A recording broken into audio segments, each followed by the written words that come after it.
In the world of modern technology, few devices are as critical or as awe-inspiring as the extreme ultraviolet lithography, or EUV machine. These machines are the unsung heroes behind the digital revolution, quietly enabling the creation of the world's most advanced microchips. Without them, the smartphones in our pockets, the supercomputers powering artificial intelligence, and even the satellites orbiting Earth would not exist in their current form. An EUV machine is essentially a hyper-advanced projector, but instead of using visible light, it harnesses light with a wavelength of just 13.5 nanometers, so small it's invisible to the human eye. This light is used to etch incredibly tiny, precise patterns onto silicon wafers, which are the foundation of every microchip. The process is so delicate that even a single speck of dust can ruin an entire batch. These intricate patterns form the transistors, the tiny switches that control the flow of electricity, and act as the building blocks of every advanced computer chip. Billions of these transistors are packed onto a single chip, each one smaller than a virus. The smaller and more densely packed the transistors, the more powerful and energy efficient the chip becomes. This means faster smartphones, more capable AI, and longer battery life for all our devices. EUV technology is what makes this relentless progress possible. Every cutting-edge smartphone, AI server, and military system relies on chips made with this process. From medical devices to self-driving cars, EUV technology touches nearly every aspect of modern life, often in ways we don't even realize. Without EUV, Moore's law, the principle that predicts the doubling of transistors on a chip every 2 years, would stall, halting decades of exponential growth in computing power. EUV machines are the key to keeping this momentum alive. Only one company in the world, ASML, has mastered this technology, making these machines the ultimate gatekeepers of the digital future. Their expertise is so rare that each machine is built to order and shipped to only the most advanced chip makers. Each EUV machine is a true behemoth, about the size of a city bus, weighing over 180 tons and costing more than $200 million. Building and transporting one is a logistical marvel, involving thousands of parts from all over the globe. Mastering EUV lithography is one of humanity's greatest engineering feats, operating at the very edge of science and technology. It's a testament to what's possible when innovation, precision, and global collaboration come together. For more than a decade, ASML, based in the Netherlands, has held an unrivaled monopoly over the world's most advanced chip-making machines, EUV lithography systems. These machines are so complex and precise that only ASML has managed to master their production, making the company a critical gatekeeper in the global semiconductor industry. ASML's technological dominance gave the West unprecedented control over who could manufacture the most cutting-edge chips, which power everything from smartphones to supercomputers and advanced military systems. This control became a powerful tool in shaping the global balance of technological power. As tensions between the US and China escalated, semiconductors emerged as the central front in a new era of geopolitical rivalry. The ability to produce advanced chips became synonymous with economic strength and national security. The US, recognizing the strategic importance of ASML's technology, exerted intense pressure on the Dutch government to prevent the sale of EUV machines to China. This move effectively slammed the door on China's ambitions to catch up in the most advanced chip-making technologies. Over time, the blockade widened, targeting not just the most advanced machines, but also older lithography systems, critical spare parts, and even essential servicing. The restrictions rippled through the entire supply chain, making it nearly impossible for Chinese firms to access the tools they needed. The ultimate goal was clear: freeze China's semiconductor industry in its tracks, and ensure it remained generations behind the West in chip technology. For a time, this strategy seemed to be working. Chinese companies found themselves unable to advance, struggling with outdated equipment and a widening technology gap. The blockade threatened to stall China's progress for years, if not decades. But instead of giving up, China responded with determination. The blockade transformed chip-making from a commercial pursuit into a matter of national survival, igniting a sense of urgency across the country. The sanctions galvanized a massive, state-led push to break the Western monopoly. Billions of dollars were poured into research, talent development, and domestic innovation, as China set its sights on self-sufficiency. The global race for chip supremacy wasn't over. It had just entered a new, more intense phase, with both sides determined to shape the future of technology.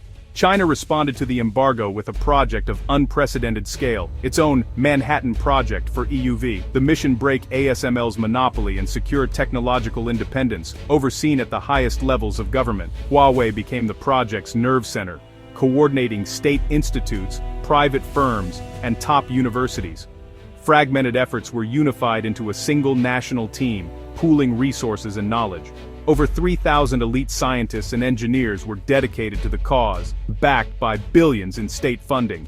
Failure was not an option. Long-term high-risk research was encouraged, insulated from commercial pressures. Project Dragon's Breath became China's all-in bet on its technological future. Building an EUV machine from scratch was a colossal challenge, so China launched a secretive global recruitment drive. The targets, Chinese-born engineers with deep experience at ASML and other industry leaders. Lured by huge bonuses and prestigious roles, these experts brought invaluable, hard-won knowledge. The project operated under extreme secrecy. Engineers used aliases, teams were compartmentalized, and security was tight. ASML accused former employees of IP theft, but enforcing NDAs across borders proved nearly impossible. Engineers worked in near-military conditions, often sleeping on site with restricted communication. This blend of aggressive recruitment, secrecy, and alleged IP acquisition let China rapidly absorb decades of Western know-how. The EUV machine's most daunting component is its light source. ASML's method, using a CO2 laser to blast molten tin, was locked behind a wall of patents. China had to innovate, pursuing two experimental paths. One team, led by Professor Lin Nan, developed a solid-state laser system, achieving a world-class conversion efficiency. Another team explored a laser-assisted discharge plasma method, sidestepping Western IP. This dual-track approach increased the odds of success. With direct purchases blocked, China turned to intermediaries and the secondary market, reverse engineering old ASML parts. Teams painstakingly deconstructed components from Japanese suppliers, learning to replicate their intricate engineering. China's approach combined cutting-edge research with relentless reverse engineering. If the light source is the heart of an EUV machine, the optical system is its soul. EUV light can't pass through glass, so it's guided by ultra-precise mirrors, among the smoothest objects ever made. ASML's mirrors, made by Carl Zeiss, are a marvel of engineering, with atomic-level perfection. Replicating this was China's greatest challenge. The Changchun Institute of Optics led the effort, struggling for years to match Zeiss's quality. Breakthroughs came by integrating multiple teams' work and using advanced measurement techniques. Recruited experts helped develop more resilient coatings and understand mirror degradation. China's prototype machine can now generate and direct EUV light, but its mirrors are still less reliable and efficient than ASML's. Perfecting the optical system remains China's final, most difficult hurdle. For years, Western experts were confident that China was at least a decade away from mastering the most advanced chip-making technology, EUV lithography. This technology, essential for producing the world's smallest and most powerful microchips, was seen as the crown jewel of the semiconductor industry, one that only a handful of companies could even attempt. The consensus was clear: China simply didn't have the expertise, the equipment, or the know-how to catch up anytime soon. Even the CEO of ASML, the Dutch company that holds a near monopoly on EUV machines, publicly dismissed China's chances. As recently as 2025, he predicted that China would remain years behind, unable to break through the technological barriers. But in a stunning turn of events in early 2025, headlines around the world erupted with news. A Chinese research team had successfully assembled a working EUV prototype, shattering all previous expectations and timelines. The prototype was massive, industrial, and far from the sleek machines seen in Western labs. Yet, it achieved what many thought impossible. It generated stable EUV light and projected it onto a target wafer, a feat that had taken others decades to perfect. While the machine hadn't yet produced a functioning chip, the most daunting physics and engineering challenges had been overcome. The breakthrough proved that China's scientists and engineers could solve problems once thought out of reach. The announcement sent shockwaves through the global tech community and intelligence agencies alike. Many had underestimated China's determination and capacity for innovation. Ironically, the Western blockade, meant to slow China's progress, had only fueled its resolve. Instead of stalling development, it pushed Chinese researchers to work even harder, accelerating their progress beyond what anyone had predicted. Officially, China's goal is to produce advanced chips using EUV by 2028.